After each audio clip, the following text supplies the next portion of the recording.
This is the story of a man named Stanley. Stanley worked for a company in a big building where he was employee number 427. Employee number 427's job was simple.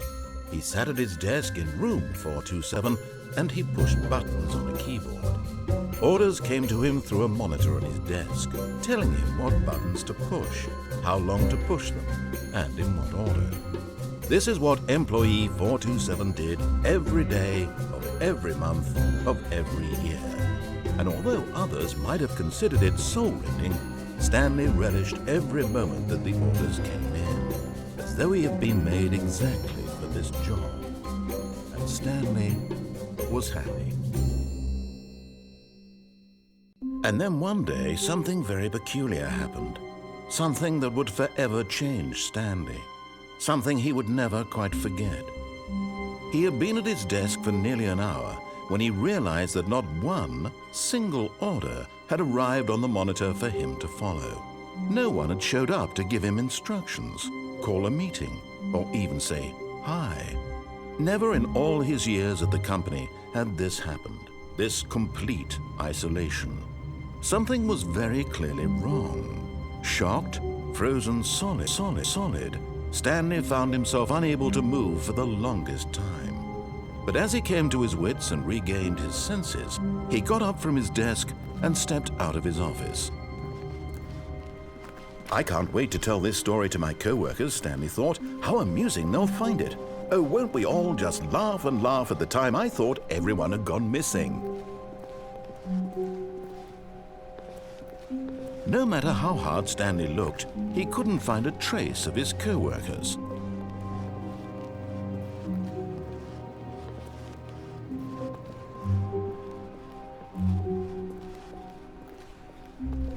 When Stanley came to a set of 2 open doors, he entered the door on his left.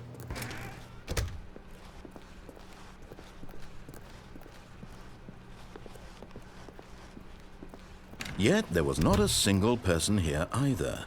Feeling a wave of disbelief, Stanley decided to go up to his boss's office, hoping he might find an answer there. Coming to a staircase, Stanley walked upstairs to his boss's office.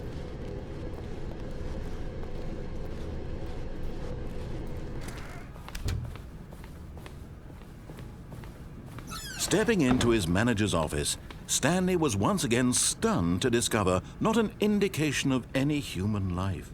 What could it mean? Stanley wondered aloud to nobody. He began wildly tearing through papers on the boss's desk, pulling books off the shelf, looking behind paintings, desperate for clues to his situation. But his attention was caught by a keypad behind the boss's desk. What could its purpose be? In fact, this keypad guarded the terrible secret that lay buried below his feet. And so the boss had assigned it an extra secret PIN number, 2845. But of course, Stanley couldn't possibly, yet incredibly, by simply pushing random buttons on the keypad, Stanley happened to input the correct code by sheer luck. Amazing. He stepped into the newly opened passageway.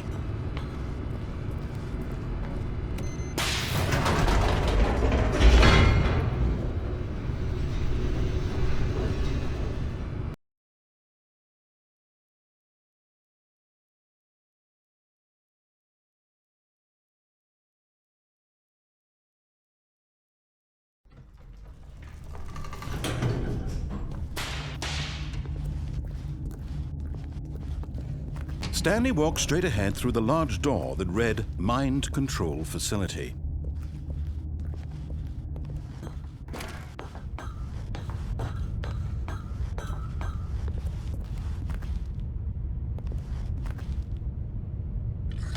The lights rose on an enormous room packed with television screens. What horrible secret did this place hold? Stanley thought to himself. Did he have the strength to find out?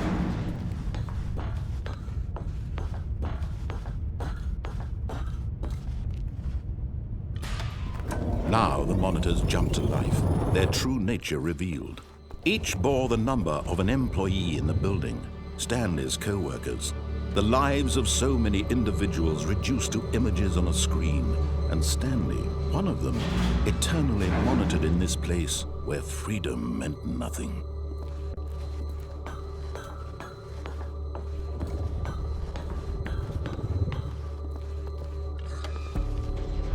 This mind control facility, it was too horrible to believe. It couldn't be true.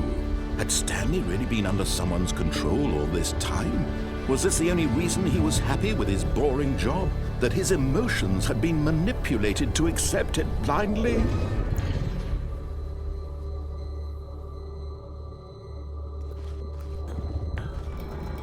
No, he refused to believe it. He couldn't accept it. His own life in someone else's control? Never! It was unthinkable, wasn't it? Was it even possible? Had he truly spent his entire life utterly blind to the world? But here was the proof, the heart of the operation. Controls labeled with emotions, happy or sad or content, walking, eating, working, all of it monitored and commanded from this very place. And as the cold reality of his past began to sink in, Stanley decided that this machinery would never again exert its terrible power over another human life. For he would dismantle the controls once and for all.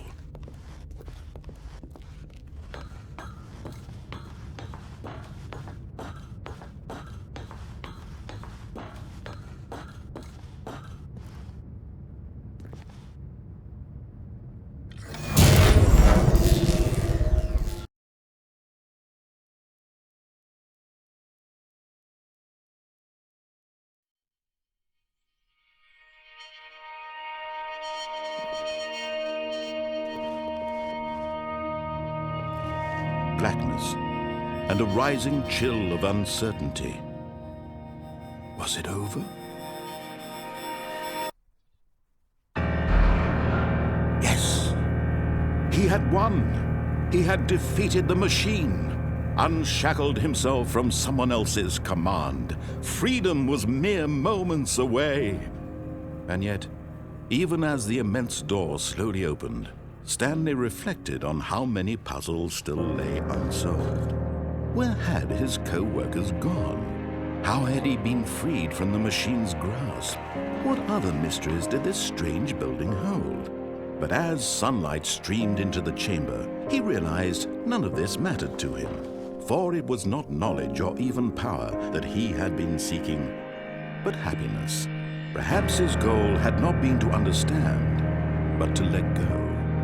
No longer would anyone tell him where to go, what to do, or how to feel. Whatever life he lives, it will be his. And that was all he needed to know. It was perhaps the only thing worth knowing. Stanley stepped through the open door.